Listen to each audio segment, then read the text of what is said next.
मैं आपको open challenge करता हूँ भारत के हर निवासी को। आप कश्मीर छोड़ो, आप हरियाणा का बॉर्डर जहाँ पे चेक पोस्ट लगा हो वहाँ 2 पेटी दारू की आप पार करा के दिखा दो।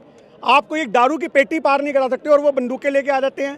ये कैसे संभव है कि 2000 पर्यटक है पर वहाँ पे कोई सुरक्षा नहीं है? आप ये बात बताओ कि वहाँ सुरक्षा क्यों नहीं है, किसके आदेश पर नहीं है? इसके ऊपर कौन फोकस मारेगा कि भैया वहाँ पे लाशें जो हैं तड़पती रही, 1.5 घंटे तक वहाँ पे लोग तड़पते रहे, उनको बचाने कोई नहीं आया। नेवी अफसर की बहन गला फाड़ फाड़ के उसके सीएम को बोल रही है हरियाणा के, उसके मुंह पे बेइज्जती मारी, उसके मुंह पे पोल खोली कि तुम्हारी सुरक्षा कहाँ थी? मेरा भाई 1.5 घंटे तड़पता रहा। अगर वहाँ पे कोई मिलिट्री आती, सिक्योरिटी आती, पुलिस आती, आर्मी आती तो मेरे भाई को बचाया जा सकता था। पर वहाँ पर इस चीज़ का सवाल नहीं है कि ये लोग मारे क्यों गए हैं। वहाँ सवाल ये है कि मारा क्यों है, धर्म क्यों पूछा है। अरे उन्होंने पूछा, वो आतंकी हैं, उनका काम है आतंक फैलाना। पर आप इस बात को ये सोचो, सरकार से सवाल कब करोगे कि भैया वो आतंक फैला रहे हैं तो आप उसको फैलाने क्यों दे रहे हो? आज सरकार से सबसे बड़ा सवाल ये है कि अगर मारा तो मारा क्यों? ये मुद्दा तो बाद में आएगा कि पूछा नाम या धर्म, वो क्यों, वो बाद का मुद्दा है। पहला मुद्दा आएगा। नमस्कार, आप देख रहे हैं द जनता लाइव। मैं हूं आपके साथ नलिनी।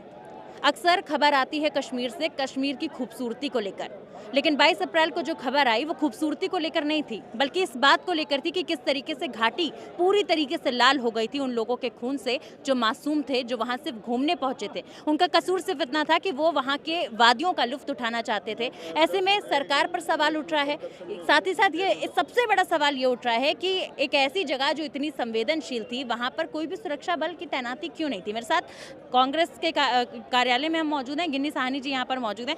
सर, सवाल वही है जैसा कि मैंने कहा कि इतनी भारी तादाद में वहाँ पर्यटक पहुँचे हुए थे, लेकिन कोई भी सुरक्षाकर्मी वहाँ मौजूद नहीं था।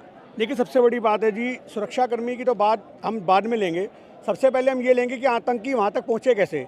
मैं आपको ओपन चैलेंज करता हूँ भारत के हर निवासी को। आप कश्मीर छोड़ो, आप हरियाणा का बॉर्डर जहाँ पे चेक पोस्ट लगा हो वहाँ 2 पेटी दारू की आप पार करा के दिखा दो।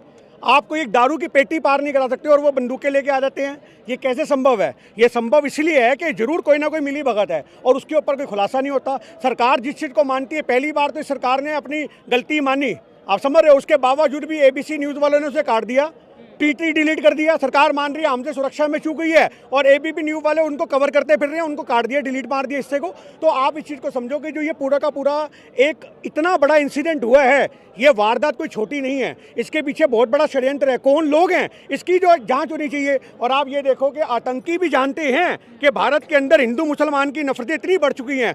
थोड़े समय पहले वैष्णो देवी जाति बस के ऊपर अटैक किया था उन्होंने, जब उन्होंने किसी से नाम नहीं पूछा, जब उन्होंने किसी से धर्म नहीं पूछा, उन्होंने बस पे सीधा फायरिंग करी और लोगों को मार दिया। तो वो बात हाईलाइट नहीं हुई, आप समझो इस बात को। तो जब वो मुद्दा बड़ा नहीं हो पाया, आतंकियों को लगा यार हमारा काम तो होता है आतंक फैलाना, हमारा काम होता है दहशत फैलाना, हमने इतना कुछ किया, दहशत फिर नहीं फैली, इतने लोग मार रहे हैं फिर नहीं फैली। अब उन्होंने नया हथकंडा अपनाया कि भारत में पनप रही जो राजनीति है, भारत में पनप रही जो हिंदू मुसलमान की नफरत है, उसको उजागर करो, क्योंकि लोगों के दिलों के अंदर वो नफरत पैदा हो जाएगी। और हर आदमी, अब एक बात बताओ, बच्चों को नहीं मारा, औरतों को नहीं मारा, आतंकी तो गोद के अंदर दूध पीते बच्चे को मार देते हैं। आज हमने तो वो मजदर भूले नहीं है, गुजरात का गोधरा कांड। आतंकी किसके सगे होते हैं? किसी के सगे नहीं होते। पर आप ये समझो वो जान के औरतों को छोड़ा गया, बच्चों को छोड़ा गया, क्योंकि वो जख्म सदियों तक ताज़ा रहे, लोगों के दिलों के अंदर वो दर्द बन के उभरता रहे कि हमसे धर्म पूछ के मारा गया, हमसे ये पूछ के मारा गया। और ये आतंकियों का मिशन था, क्योंकि आतंकी कौन होते हैं? जो किसी जगह में दहशत फैला करके दूर बैठ करके पूरा मंजर देखते हैं। और आज वो देख रहे हैं कि वो दहशत उन्होंने जो फैलाई है वो कश्मीर के जो एक बाशिंदे हैं उनके घरों तक पहुँच गई है। आज हमारी देश के लोग अपने देशों को मार रहे हैं। अरे वो तो बाहर के थे जिन्होंने मारा, पर हम अपने देश के लोगों को धर्म देख के मार रहे हैं। हम कौन सा कम है फिर? आप ये बात बताओ, कश्मीर के पढ़ने वाले स्टूडेंट बच्चे, उनको आप चंडीगढ़ में घुस घुस के मार रहे हो, हथियार से उनके ऊपर वार कर रहे हो, क्या ये सही है? आज कश्मीर के लोग वहाँ सड़कों पे हैं। आप एक बात देखती हो, एक चेहरा देखती हो कि भारत के मुसलमानों को आप आतंकवाद से जोड़ते हो। अरे कश्मीर के जो लोग हैं उन्होंने अपनी जान गंवाई नहीं गंवाई बचाने में? वो वहाँ पे शहादत दे के आए हैं या नहीं आए? क्या उन्होंने आतंकवादियों से भिड़क नहीं करी? वो भी डर के मारे भाग सकते थे। तो ये समझना पड़ेगा कि आज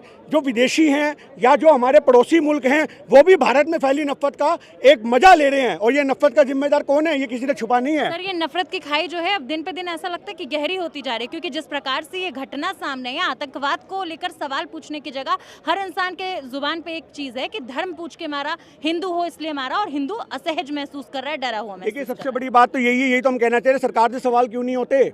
जो गोदी मीडिया का काम होता है कि वो सरकार से सवाल करती है कि तुम्हारी इंटेलिजेंसी चूक है, कैसे सुरक्षा बलों को वहां पर आपने सवाल उठाया था, यहीं से शुरुआत की थी कि 2000 पर्यटक है पर वहां पर कोई सुरक्षा नहीं है। आप ये बात बताओ कि वहां सुरक्षा क्यों नहीं है, किसके आदेश पर नहीं है, इसके ऊपर कौन फोकस मारेगा कि भैया वहां पे लाशें जो हैं तड़पती रही, 1.5 घंटे तक वहां पे लोग तड़पते रहे, उनको बचाने कोई नहीं आया। नेवी अफसर की बहन गला फाड़ फाड़ के उसके सीएम को बोल रही है हरियाणा के, उसके मुंह पे बेइज्जती मारी, उसके मुंह पे पोल खोली कि तुम्हारी सुरक्षा कहाँ थी। मेरा भाई 1.5 घंटे तड़पता रहा, अगर वहां पे कोई मिलिट्री आती, सिक्योरिटी आती, पुलिस आती, आर्मी आती तो मेरे भाई को बचाया जा सकता था। पर वहां पर इस चीज का सवाल नहीं है कि ये लोग मारे क्यों गए हैं, वहां सवाल ये है कि मारा क्यों है, धर्म क्यों पूछा है। अरे उन्होंने पूछा, वो आतंकी हैं, उनका काम है आतंक फैलाना। पर आप इस बात को ये सोचो, सरकार से सवाल कब करोगे कि भैया वो आतंक फैला रहे हैं तो आप उसको फैलाने क्यों दे रहे हो। आज सरकार से सबसे बड़ा सवाल ये है कि अगर मारा तो मारा क्यों। ये मुद्दा तो बाद में आएगा कि पूछा नाम या धर्म, वो क्यों, वो बाद का मुद्दा है। पहला मुद्दा आएगा मारा तो मारा क्यों। और अगर उन्होंने पूछा तो इसके लिए भी आप ही लोगों ने जो 10 साल से हमारे देश में नफरत फैला रखी है, उस नफरत का असर है कि आतंकियों को ये मिशन मिल गया कि इस नए मिशन पे काम करेंगे कि भारत की इंटरनल राजनीति जो है वो हिंदू मुसलमान पे चल रही है, उसी का फायदा उठाओ। ये आपस में लड़ेंगे, मरेंगे, हिंदू मुसलमान को मारेगा, मुसलमान हिंदू को मारेगा, वो उसके खिलाफ नफरत लिखेगा। और ये देखने को मिला आज हमारे देश में नफरतें दोनों तरफ से फैलाने का मौका छोड़ने वाले लोग नहीं है। तो ये समझना पड़ेगा कि हमारे देश में जो नफरतें बड़ी हो रही हैं उसके लिए भाजपा जिम्मेदार है। और हमें ये बात तो आज तक समझ नहीं आती, ये संयोग है या प्रयोग है कि जब जब भाजपा सत्ता में होती है तब तक ये अटैक क्यों होते हैं। 35 सिखों को भी मारा था, ये बात देश भूला नहीं है। सन 2000 के अंदर अटल बिहारी वाजपेयी प्रधानमंत्री थे और उसी कश्मीर के अंदर 35 सिखों के सर में गोली मारी थी और उस समय भी ये पाकिस्तान वाले थे। तो वो क्यों हुआ, क्या आपने सबक लिया। पुलवामा हुआ, आपने सबक लिया। आप सबक ही तो नहीं लेते, आप सीख ही तो नहीं लेते। पुलवामा हुआ, हो गया, लेकिन सबक सिखाने की बात तो कर रहे हैं जी, सबक सिखाने की बात कर रहे हैं। अरे कौन सा सबक सिखाएंगे, ये सिर्फ खोखली बातें करते हैं, ये भाषण से सबक सिखाएंगे। इनका जो तीर है वो भाषण पे। अब एक बात बताओ, ऐसा कोई आदमी होगा कि किसी की मौत हुई, आ रहे वो प्रोटोकॉल होगा रेड कारपेट का, सामने वाले में तो संवेदना होनी चाहिए। अमित शाह जी आपके अंदर तो होनी चाहिए। आप किसी की मैयत पे जा करके मत्था टेक रहे हो और आप रेड कारपेट पे जा रहे हो, जिनकी लाशें खून से, पूरी कश्मीर पूरा खून से लाल हो गया और वहां पे आप कारपेट बिछा के चल रहे हो। वाह भी वाह, ये नवाबी क्या बर्दाश्त होगी। और उसके बाद प्रधानमंत्री साहब और मोदी मीडिया ये नहीं दिखा रही कि आतंकी हमला क्यों। मोदी ने डिनर छोड़ा, मोदी ने दौरा छोटा किया, मोदी आ रहे हैं वापसी, क्या हो गया वापसी आके वहां चला गया बिहार में, वहां पे दांत फाड़ते फिर रहे हैं।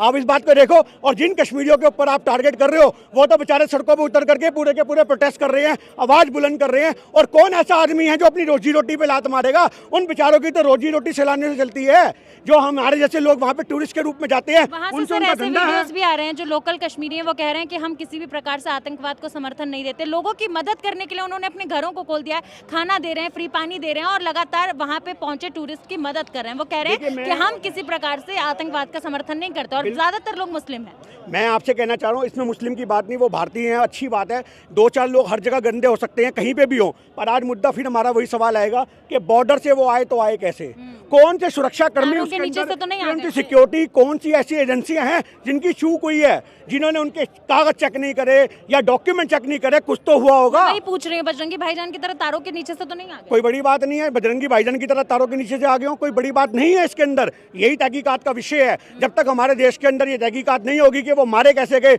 वो आए कैसे, तब तक मुद्दा आपको यही दिखेगा, हिंदू मुसलमान से जोड़ करके उसने उसको मार दिया, उसने उसके धर्म को। अरे धर्म अगर टारगेट हो रहे हैं तो उसकी गलती भी भाजपा की है, और अगर आतंकवादी अपने मिशन में कामयाब हो रहे हैं तो उसकी गलती भी आपकी है।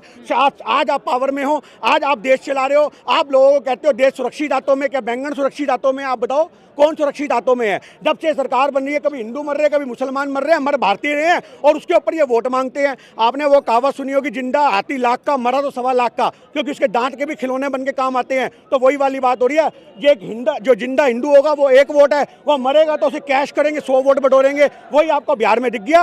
वहां पे जाकर के बिहार के अंदर चुनावी बातें करके पूरा एक ऐसा माहौल बना रहे हैं कि लोग इनको वोट दें। ऐसा कोई आपने प्रधानमंत्री देखा है? बिहार से हुंकार भर दी है कि पाकिस्तान के अगर वो टेररिस्ट है तो उन्हें बख्शा नहीं जाएगा। आप खैर नहीं पाकिस्तान की। देखिए वो ये बातें हम पुलवामा में भी सुन रहे थे, कितने टेररिस्ट को सबक मिल गया।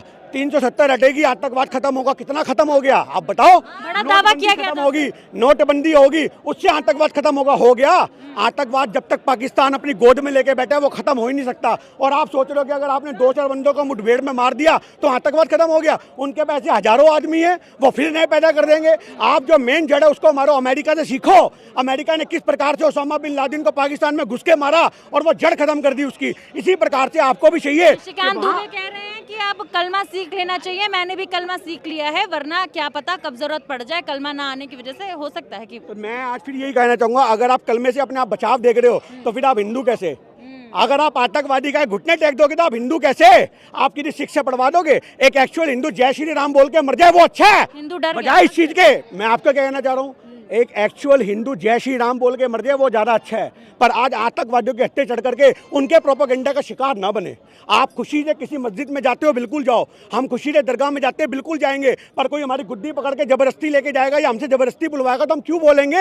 यही तो हमारे देश में माहौल हो रहा है। कितनी लिंचिंग हुई, जबरदस्ती आप जय श्री राम बोलो नहीं तो मार दिए जाओगे। जो मुसलमानों के साथ हुआ वो वहाँ हिंदुओं के साथ हो रहा है। तो ये दोनों ही देशों के अंदर हमारे नफरतें इतनी बढ़ चुकी हैं कि भारत की राजनीति में उसका फायदा उठाया जा रहा है। और इस राजनीति से किसको फायदा ये छुपा हुआ नहीं है। आज ये अगर मुद्दा इतना बड़ा बना है तो इस मुद्दे के पीछे भी जरूर अगर जांच होगी तो कुछ ऐसे नामों का खुलासा होगा जिसकी आपको हमें उम्मीद भी नहीं होगी।